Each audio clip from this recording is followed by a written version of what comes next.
नमस्कार मित्रों, आप सभी का हार्दिक स्वागत है हमारी चैनल धर्मार्थ पे। विवाह के लिए श्री राम ने जो शिव धनुष तोड़ा था उसे 5000 लोग खींच कर लाए थे। भगवान श्री राम ने माता सीता को धनुष पर प्रत्यंता चढ़ाकर वर्ण किया था। वास्तव में वो भगवान भोलेनाथ का धनुष था, जिसकी टंकार से ही बादल फट जाते थे और पर्वत हिलने लगते थे। इसी धनुष के एक तीर से त्रिपुरासुर के 3 नगरियों का भगवान शंकर ने ध्वस्त कर दिया था। इस धनुष का नाम पिनाक था। शिव पुराण में भगवान शंकर के इस धनुष का विस्तृत उल्लेख मिलता है। जब राजा दक्ष के यज्ञ में यज्ञ का भाग शिव को नहीं देने के कारण भगवान शंकर बहुत क्रोधित हो गए, तो उन्होंने सभी देवताओं को अपने धनुष से नष्ट करने की ठानी। एक टंकार से धरती का वातावरण भयानक हो गया। बड़ी मुश्किल से उनका क्रोध शांत किया गया। तब उन्होंने यह धनुष देवताओं को दे दिए। देवताओं ने राजा जनक के पूर्वज देवरात को यह धनुष दिया था। राजा जनक के पूर्वजों में नेमि के ज्येष्ठ पुत्र देवरात थे। शिव धनुष उन्हीं के धरोहर स्वरूप राजा जनक के पास सुरक्षित था। इस धनुष को भगवान शंकर ने स्वयं अपने हाथों से बनाया था।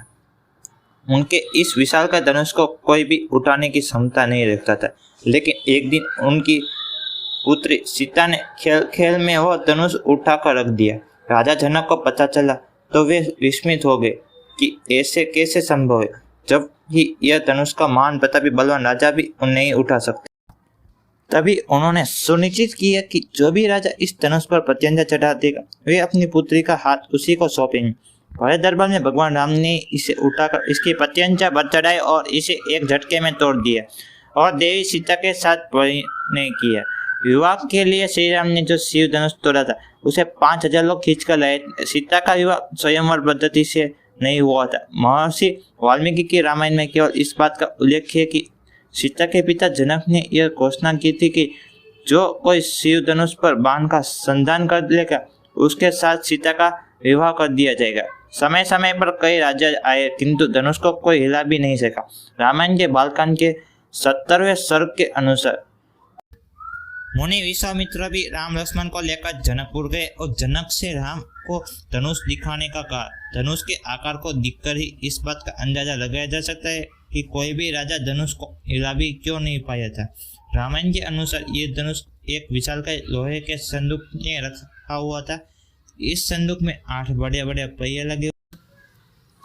उसे 5000 मनुष्य किसी तरह ठहर कर लाए थे। श्री राम ने संदूक खोलकर धनुष को देखा और उस पर प्रत्यंचा चढ़ा दी।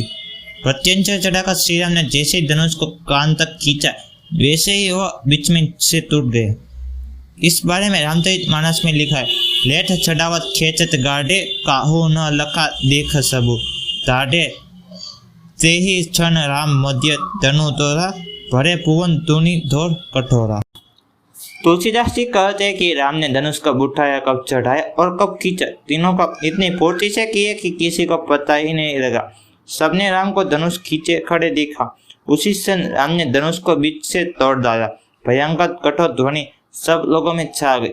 बड़ी सीख, शिव धनुष तोड़कर भी राम सहज ही रहे। सफलता की चरम सीमा पर भी विनम्र बने रहना सज्जनों का गुण है। अगर आपको हमारी ये प्रस्तुति पसंद आई हो तो हमारे वीडियो को लाइक कर चैनल को सब्सक्राइब कर दीजिए। अगर हमसे इस वीडियो में कोई भी भूल या गलती हुई हो तो हम आपसे क्षमा मांग रहे, कृपया हमें क्षमा कर दीजिएगा।